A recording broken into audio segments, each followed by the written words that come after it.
సమరం health channel ప్రేక్షకులకు స్వాగతం.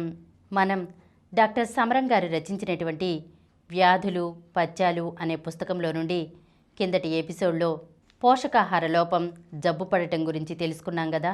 ఈరోజు ఎపిసోడ్లో ఏ ఆహార పదార్థాల్లో ఖనిజ లవణాలు, మాంసకృతులు, విటమిన్లు పుష్కలంగా లభిస్తాయో తెలుసుకుందాం. గుడ్లు, కోడి మాంసం శ్రేష్టం. మాంసాహారం తినేవారికి గుడ్లు, కోడి మాంసం మంచిది. చాలా ప్రదేశాల్లో గుడ్లు చాలా చవకగా లభ్యమయ్యే గుడ్లలో మాంసకృతులు, ఇతర పోషక పదార్థాలు పుష్కలంగా లభ్యమవుతాయి.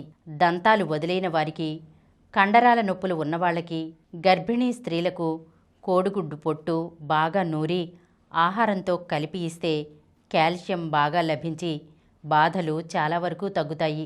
ఆరోగ్యంగా ఉంటారు. మన దేశంలో ఎండు చేపలు చాలా చౌక. పాలిస్తున్న తల్లులకు ఎండు చేపలు చాలా మంచి ఆహారం కూడా. చౌకగా లభించే వాటిల్లో కాలేయం, గుండె, మూత్రపిండం, రక్తం ముఖ్యమైనవి.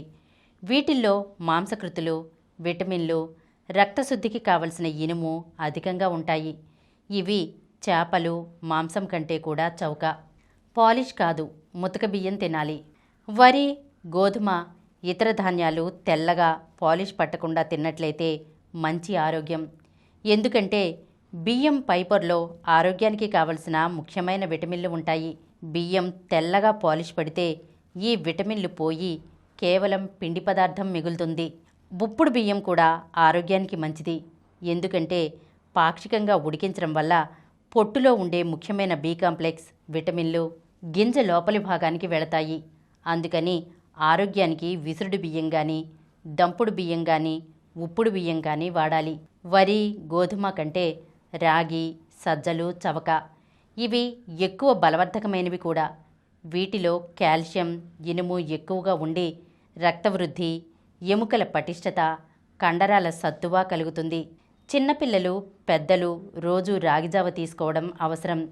ఇది చవకగా లభ్యమయ్యే బలవర్ధకమైన పోషకాహారం. ఏదో ఒక పప్పు మాత్రమే తినడం కంటే అనేక పప్పులలో మిశ్రమం మంచిది. ఒక్కొక్క రకం పప్పులలో ఒక్కొక్క రకం మాంసకృతులు ఉంటాయి. పప్పుల మిశ్రమం శరీరానికి కావలసిన అన్ని రకాల మాంసకృతుల్ని అందిస్తుంది. చిక్కుళ్ళు, బఠానీలు చవకగా దొరికే మాంసకృతులు. వీటిని వండుకుని తినే ముందు మొలకెత్తేలా చేస్తే వీటిలో విటమిన్లు పుష్కలంగా ఉంటాయి.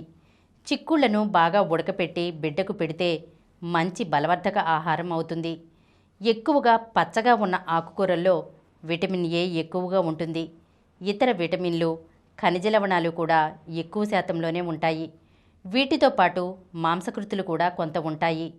ఆకుకూరలంటే తోటకూర, బచ్చలి, గోంగూర అనుకుంటాం కానీ చిలకడదుంప, చిక్కుడు, బఠానీ, గుమ్మడి ఆకులు కూడా చాలా బలవర్ధకమైనవి.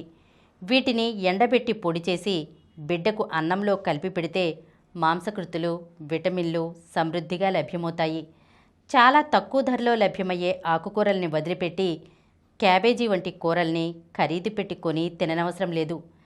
తక్కిన కూరలతో పోల్చి చూస్తే క్యాబేజీలో విటమిన్లు, మాంసకృతులు చాలా తక్కువగా ఉంటాయి. ముల్లంగా, కర్రపెండలానికి సంబంధించిన ఆకుల్లో కూడా ఎక్కువ పోషక పదార్థాలు ఉంటాయి. కర్రపెండలం ఆకుల్లో దానికి సంబంధించిన దుంపలో కంటే 7 రెట్లు అధికంగా మాంసకృతులు, విటమిన్లు ఉంటాయి. అందుకని ఆ ఆకుల్ని దుంపలతో కలిపి వండితే మరింత బలం. లేత ఆకుల్ని ఒట్టి నోటితో తింటే మరింత బలం. ఈరోజు మనం ఏ ఆహార పదార్థాల్లో మాంసకృతులు, విటమిన్లు, ఖనిజ లవణాలు పుష్కలంగా లభిస్తాయో తెలుసుకున్నాం కదా. వచ్చే ఎపిసోడ్లో త్రాగుడు, దురభ్యాసం గురించి తెలుసుకుందాం. ఈ కార్యక్రమం మీకు ఎంతో నచ్చింది కదా. ఇటువంటి మరిన్ని వీడియోల కోసం అనతి కాలంలోనే 20 కోట్లకు పైగా వ్యూస్ సాధించిన సమరం ఛానల్ సమర్పించు సమరం హెల్త్ ఛానల్కు సబ్స్క్రైబ్ చేయండి, లైక్ చేయండి, మీ ఫ్రెండ్స్కి షేర్ చేయండి. అలాగే ప్రక్కనున్న గంట సింబల్ని ప్రెస్ చేయడం మర్చిపోకండి.